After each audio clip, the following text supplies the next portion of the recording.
Aujourd'hui, on est le 29 février, c'est la journée des maladies rares. Alors, on va regarder ça après cette pause.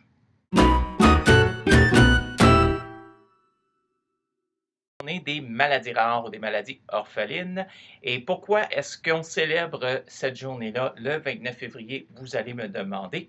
Eh bien, c'est parce que le 29 février arrive seulement une fois tous les 1461 jours, ce qui est à peu près la fréquence à laquelle on va trouver des maladies qu'on dit rares. C'est la définition qu'on leur donne, notamment aux États-Unis. Alors, la manière de voir ça, c'est que c'est comme une loterie. Alors, moi, j'ai pas beaucoup de chance et je ne gagne jamais à la loterie, mais j'ai beaucoup de chance car j'ai gagné à la loterie génétique et je n'ai pas eu une maladie rare. Donc, c'est comme une loterie inverse, c'est-à-dire que lorsque vous gagnez la maladie qui est très rare, eh bien, vous allez devoir payer beaucoup, mais beaucoup d'argent pour pouvoir vous soigner. Et c'est ça la problématique qu'il y a avec les maladies rares, puisqu'elles sont tellement rares qu'il y a tellement peu de patients à travers le monde que développer un traitement pour ces maladies-là peut coûter assez cher. Et quand on divise le montant de la facture par le petit nombre de patients, bien, la facture peut grimper assez facilement. Et vous allez me dire, bon, on parle de combien? Bon, par exemple, si on regarde l'amyotrophie spinale, il y a un médicament qui existe, il coûte 2,8 millions de dollars. Alors, les choix sont simples, soit que vous avez l'injection et vous êtes correct, ou soit que vous ne l'avez pas et, bon, bien entendu, vous allez avoir des pertes de masse musculaire, etc., paralysie, bon, des problèmes, et la mort peut s'en suivre également. Alors, c'est des questions de vie ou de mort, et les prix des médicaments peuvent coûter très cher pour ces maladies-là. Alors, ça, c'est la problématique au niveau des maladies rares, des maladies orphelines, c'est-à-dire qu'il faut que les compagnies pharmaceutiques fassent des recherches pour couvrir également ces maladies-là, pas seulement celles qui sont rentables. Donc, il y avait beaucoup d'argent pour développer le Viagra, mais il n'y a pas beaucoup d'argent pour développer de la recherche pour des maladies qui sont très rares. Et ça, c'est un problème. Et le deuxième problème également avec les maladies rares, c'est que si je regarde bon, les statistiques, ça peut prendre jusqu'à 9 ans de va-et-vient. Puisque c'est une maladie qui est rare, donc ça veut dire que les médecins qui vont regarder les patients ne vont pas comprendre, vont faire des tests. Ça peut prendre 9 ans avant d'avoir le bon diagnostic. Et si vous avez la maladie, c'est généralement une maladie qui est chronique, parce que c'est généralement une maladie qui est génétique. Donc, vous l'avez, bon, ça va toucher peut-être 50% des enfants et peut-être un peu plus tard là, chez les adultes. Et si vous avez cette maladie-là, il y a peut-être seulement 5% du temps, il y a un traitement. Puis quand il y a ce traitement-là, ben, il coûte très cher. Donc ça, c'est la problématique aussi des maladies rares, il faut le mentionner. Alors pourquoi ça vous concerne, vous, en tant que preneur de régime, ou peut-être même en tant qu'employé? C'est parce qu'on entend souvent que le coût des médicaments augmente année après année, le coût des régimes augmente, il y a des discussions par rapport à ça. Et qu'est-ce qu'on entend par le coût des médicaments? Bien, c'est sûr que les médicaments qu'on dit uniques, les médicaments bon, biologiques, etc., ça coûte cher. Mais là-dedans, bon, les maladies qui sont très rares, il y a des médicaments qui coûtent très cher, donc avec 2 millions, 3 millions, etc. Et bien entendu, il faut que quelqu'un les paye. Donc, les régimes privés vont généralement couvrir plus de médicaments que les régimes publics. Les régimes publics vont souvent dire ça coûte trop cher, on ne couvre pas. Même si ça peut soigner un cancer, sauver la vie d'un enfant, il y a des choses qui sont assez strictes pour être couverts sur les régimes publics. Donc, des fois, les régimes privés vont couvrir les médicaments qui ne sont pas couverts sur le public ou vont les couvrir avant le régime public, souvent là, 2 à 0,5 fois plus rapidement que les régimes publics. Donc, votre régime privé va vraiment couvrir ce type de médicaments-là. Le problème, c'est que, bien entendu, si vous avez une réclamation de 2 millions de dollars, quand on va arriver à votre renouvellement, ben, vous allez avoir un 2 millions de dollars de réclamation d'expérience. On ne peut certainement pas vous demander de payer une prime d'assurance qui va couvrir 2 millions de dollars plus ses frais. Ça serait dérisoire de faire ça. Donc, pour protéger l'expérience de régime, il y a ce qu'on appelle la mutualisation. La mutualisation, c'est comme une prime d'assurance contre les réclamations très élevées pour protéger l'expérience de votre régime. Donc, c'est-à-dire que vous payez un certain montant d'assurance et tout montant qui est au-dessus d'un certain seuil, eh bien, ce montant-là ne comptera pas dans l'expérience de votre régime. Donc, on ne va pas tarifier votre augmentation d'assurance collective en fonction de la réclamation onéreuse.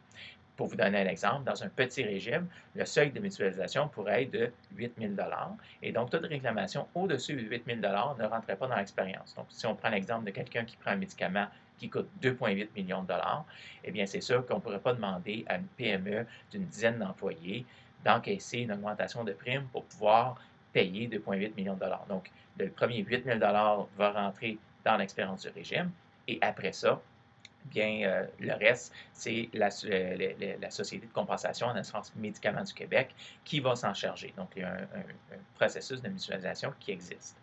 Alors, pourquoi est-ce que je vous parle de la mutualisation? C'est parce que le coût de cette prime-là va augmenter et augmente, et c'est ça qui a un impact majeur selon certains groupes, là, surtout dans certains petits groupes, sur le coût de votre assurance médicaments. Parce que quand on regarde l'augmentation du prix des médicaments, ce n'est pas les médicaments génériques qui coûtent plus cher. Et un médicament qui était innovateur il y a quelques années, lorsque le brevet est échoué, il y a des médicaments génériques qui sont disponibles. Donc, le coût des médicaments a tendance à baisser avec le temps. Donc, quand on regarde les médicaments qui sont standard, l'augmentation est environ de 2 là, dans les réclamations.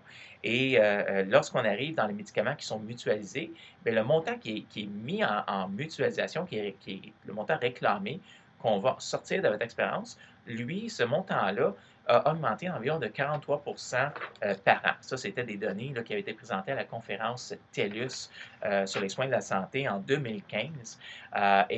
On disait que finalement, ce montant-là, ça augmente beaucoup plus vite dans ce qui est mutualisé que ce qui n'est pas mutualisé.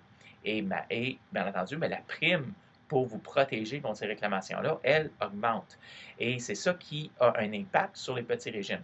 Et c'est quelque chose que j'ai vu, moi, sur des petits régimes également, où est-ce qu'on pouvait avoir jusqu'à 50 de la prime qui était payée servait à payer la prime de mutualisation. Pour vous donner un exemple, vous avez une PME, les réclamations totales en médicaments de 2 500 et la PME paye 5 000 de prime annuellement pour couvrir ça. À prime à bord, c'est seulement 50 de la prime qui a été utilisée, on devrait être correct. Mais si l'assureur utilise 50 de ce montant-là pour mutualiser diverses choses, comme l'assurance médicaments hors pays, donc comme ça peut arriver, eh bien, il y a seulement 2 500 de primes qui ont été payées, les primes nettes. Et si on a 2 500 de réclamation, vous avez un ratio de perte, donc les réclamations sur les primes de 100 eh bien, on vous augmente votre régime d'une manière énorme et vous avez une forte augmentation. Et c'est le problème qu'on voit présentement, c'est que pour les petits régimes, des fois, la mutualisation fait le contraire de ce qu'elle devrait faire, c'est-à-dire de protéger l'existence du régime. Et certains employeurs mettent tout simplement carrément fin à leur régime et les gens qui étaient couverts pour ça doivent retourner sur le régime public ou, malheureusement, on peut peut-être avoir des gens des médicaments qui sont très onéreux ne sont plus couverts. Et donc, c'est ça la problématique qu'on a. Alors, c'est quoi les solutions qui existent? Bien entendu, les provinces se sont mis ensemble pour négocier des ententes avec les pharmaceutiques. Donc, une alliance pan-canadienne qui existe. Le Québec s'est joint à ça. Le Québec s'est également doté de mécanismes d'appel d'offres et d'autres modes de négociation pour négocier le coût des médicaments. Il y a une modification sur le conseil d'examen des médicaments brevetés pour justement avoir une pression aussi sur les pharmaceutiques. Et il y a également la notion du Pharmacare national, donc elle prendra quelle forme, on ne sait pas encore. Dans la lettre du ministre, la lettre de mandat du ministre, c'est noté que le ministre doit se pencher sur l'élaboration d'une stratégie nationale d'assurance médicaments. Alors, on verra qu'est-ce que ça donne. Et, bien entendu, tout récemment, le 24 février dernier, le nouveau Parti démocratique a déposé un projet de loi privé, donc ce n'est pas un projet de loi du gouvernement, pour la mise en œuvre de la loi canadienne sur l'assurance médicaments qui vient en sorte mettre un premier texte législatif pour la mise en place d'un régime national d'assurance médicaments. L'idée derrière ça, ça serait d'avoir des économies pour protéger le coût des médicaments pour pouvoir avoir une meilleure protection finalement pour tous. Alors, quel serait le rôle des assurances privées et le rôle de l'assurance privée dans un tel système? C'est ce qui est encore en discussion. Mais c'est toutes des choses qui existent et ça a un impact pour les employeurs. Parce que, bien entendu, peut-être que vous allez vous dire, bon, c'est des maladies qui sont génétiques, donc c'est un enfant qui va l'attraper. Donc, mes travailleurs, moi, qui travaillent chez moi, vont peut-être pas avoir cette situation-là, mais il y a quand même des maladies qui sont orphelines, sont rares, qui se développent plus tard dans la vie des gens. Et il ne faut pas oublier que si c'est un enfant qui est malade, mais c'est peut-être l'enfant d'un de vos employés, donc vous allez couvrir cet enfant-là sur votre certificat familial.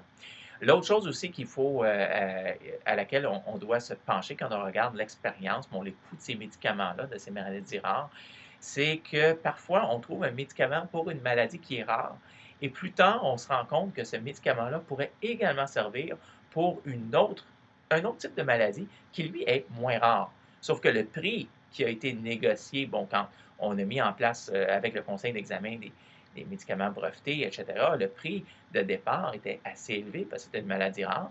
Et là, maintenant, on peut maintenant se servir de ce médicament-là pour venir couvrir d'autres types de maladies. Donc, ça, c'est une autre pression. En anglais, on appelle ça le indication creep.